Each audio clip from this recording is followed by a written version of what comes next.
दोस्तों, कर्मा के पास ना कागज है ना किताब है, फिर भी सारे जगत का हिसाब है। ये कहा जाता है कि जो कर्म हमने पहले किए हैं उनका फल हमें आज मिलता है और जो आज करते हैं उसका फल हमें बाद में मिलेगा। तो ऐसी कोई व्यवस्था क्यों नहीं हुई कि जो हम कर्म आज करें उसका फल आज मिल जाए, ताकि दुनिया में से सारे भ्रष्टाचार और जितने भी बुरे कर्म हैं सब मिट जाए। कुछ कर्मों का फल तुरंत मिलता है और कुछ का फल कालांतर में मिलता है। कैसे मिलता है, आइए समझते हैं। नमस्कार दोस्तों, हमारे YouTube चैनल में आपका स्वागत है। एक नगर में दो पुरुष रहा करते थे। एक पुरुष व्यापारी था जिसके जीवन में धर्म की बहुत महत्ता थी। पूजा पाठ में यकीन रखता था। वो हर रोज मंदिर जाता था और दान धर्म भी करता था और हर रोज भगवान की पूजा करता था और सबकी मदद भी करता था। वही दूसरा पुरुष बिल्कुल विपरीत था। वो हर रोज मंदिर तो जाता था, लेकिन पूजा करने के लिए नहीं, बल्कि मंदिर के बाहर से जूते चप्पल चुराने। उसे दान और धर्म से कोई लेना देना नहीं था और उसे ईश्वर पर विश्वास नहीं था। वह ऐसे ही दूसरे की चीजें चुराकर अपना जीवन व्यतीत करता था। समय बीतता गया और एक दिन बहुत जोर की बारिश हो रही थी। इस वजह से मंदिर में पुजारी के अलावा कोई नहीं था। ये बात जब दूसरे पुरुष को पता चली तो उसने कहा कि ये सही मौका है। मंदिर का धन चुराने का यही विचार करके वह मंदिर के अंदर चला गया। सो रहे थे, पंडित से नजर बचाकर उसने मंदिर का सारा धन चुरा लिया और वहां से भाग गया। उसी समय धर्म कर्म में विश्वास रखने वाला व्यक्ति भी मंदिर पहुंचा। दुर्भाग्य से मंदिर के पुजारी ने उसे ही चोट समझ लिया और चिल्लाने लगे। वहां लोग एकत्र हो गए और उसे बहुत मारा। इसी तरह वो बचते बचाते वहां से निकला तो दुर्भाग्य ने उसका साथ वहां भी नहीं छोड़ा। मंदिर के बाहर वो एक गाड़ी से टकरा गया और वहीं घायल हो गया। कुछ समय बाद उसे होश आया। फिर वो व्यापारी लंगड़ाते हुए अपने घर जाने लगा। कुछ दूर चलने के बाद रास्ते में उसकी मुलाकात उस पुरुष से हुई जिसने मंदिर से धन चुराया था। उसने कहा, आज तो मेरी किस्मत चमक गई, एक साथ इतना सारा धन मिल गया। ये सब देखकर उसे बहुत बुरा लगा और वह अपने घर जाकर उसने अपने घर से भगवान की सारी तस्वीरें निकाल दी। वह जो चोर था उसने अपना पूरा जीवन ऐसे ही चोरी करने में गुजार दिया और वह जो भला आदमी था उसके जीवन हर दिन कुछ ना कुछ समस्या आती ही रहती थी। कुछ सालों बाद दोनों पुरुषों की मृत्यु हो गई। मरने के बाद जब दोनों यमराज की सभा में पहुंचे और भले पुरुष ने दूसरे व्यक्ति को देखा तो उसे बहुत गुस्सा आया।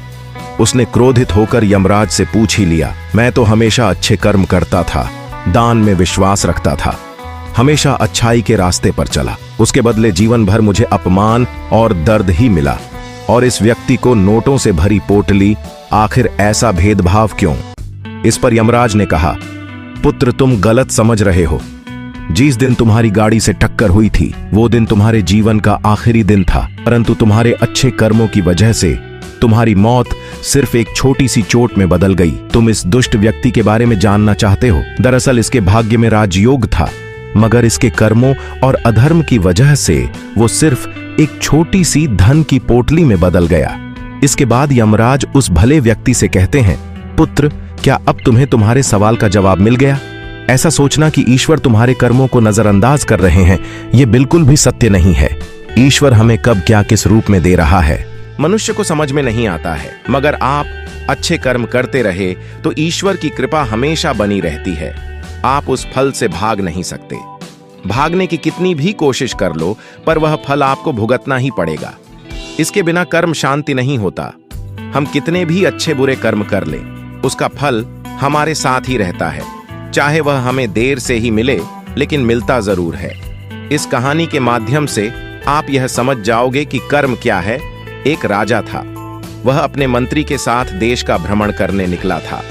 भ्रमण करते करते राजा और मंत्री एक बाजार में पहुंच गए। उस बाजार में राजा का ध्यान एक दुकानदार के ऊपर गया। उस दुकानदार को देखते ही राजा के मन में न जाने क्यों यह विचार आया कि मैं इस दुकानदार को कल फांसी की सजा दे दूं। ये बात राजा ने अपनी मंत्री को बताया। मंत्री कुछ बोले उससे पहले राजा उस दुकानदार के दुकान के सामने से आगे निकल चुके थे और दूसरी बातें करने लगे। मंत्री बहुत ही चिंतित हो गया। ये बात समझ नहीं पा रहा था कि दुकानदार की गलती क्या है। दुकानदार से बिना कुछ बात किए, बिना कुछ सोचे समझे, पर आज ऐसा फैसला लेने के बारे में क्यों सोच रहे हैं? राजा और मंत्री भ्रमण करने के बाद राज दरबार वापस चले गए। मंत्री को रात भर नींद नहीं आई। सुबह जागने के बाद मंत्री एक साधारण प्रजा का रूप बनाकर उस दुकानदार के पास गया और उस दुकानदार से पूछा, तुम क्या बेचते हो? दुकानदार ने जवाब दिया, मैं चंदन की लकड़ी बेचता हूं। फिर मंत्री आसपास के लोगों से दुकानदार के बारे में पूछना शुरू किया। सबने जवाब दिया कि दुकानदार किसी से बोलता नहीं है, हमेशा दुखी रहता है। मंत्री को बात समझ में आ गई। मंत्री फिर वापस दुकानदार के पास गया और उस दुकानदार से पूछा, तुम दुखी क्यों रहते हो? दुकानदार ने बताया, मैं दुखी इसलिए रहता हूं क्योंकि मेरे दुकान पर लोग आते हैं, चंदन की लकड़ियां सूंघते हैं और बोलते हैं, बहुत ही सुंदर है, बहुत ही अच्छी महक है, लेकिन कोई खरीदा नहीं है, इसलिए मैं बहुत दुखी रहता हूं। मंत्री दुकानदार की बात सुनकर खुद भी भावुक हो गया।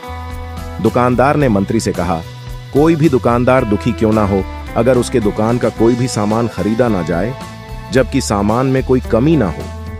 मंत्री सोचने लगा कि यह दुकानदार अपने दुखों की वजह से इतना दुखी रहता है, परंतु राजा इस दुकानदार को फांसी पर क्यों लटकाना चाहते हैं?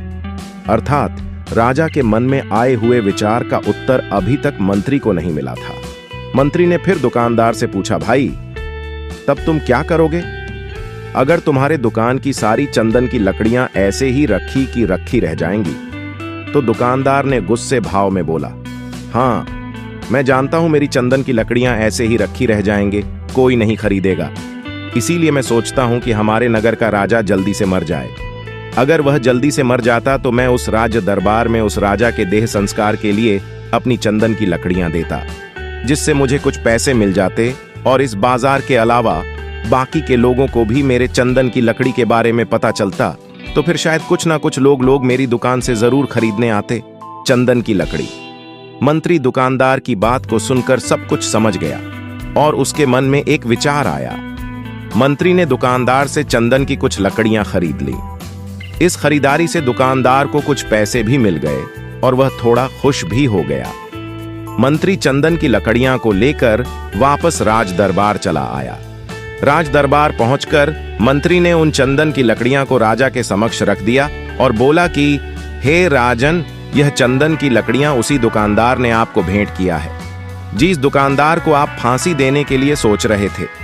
राजा उन चंदन को सूंघने के बाद बड़े ही प्रसन्न हुए।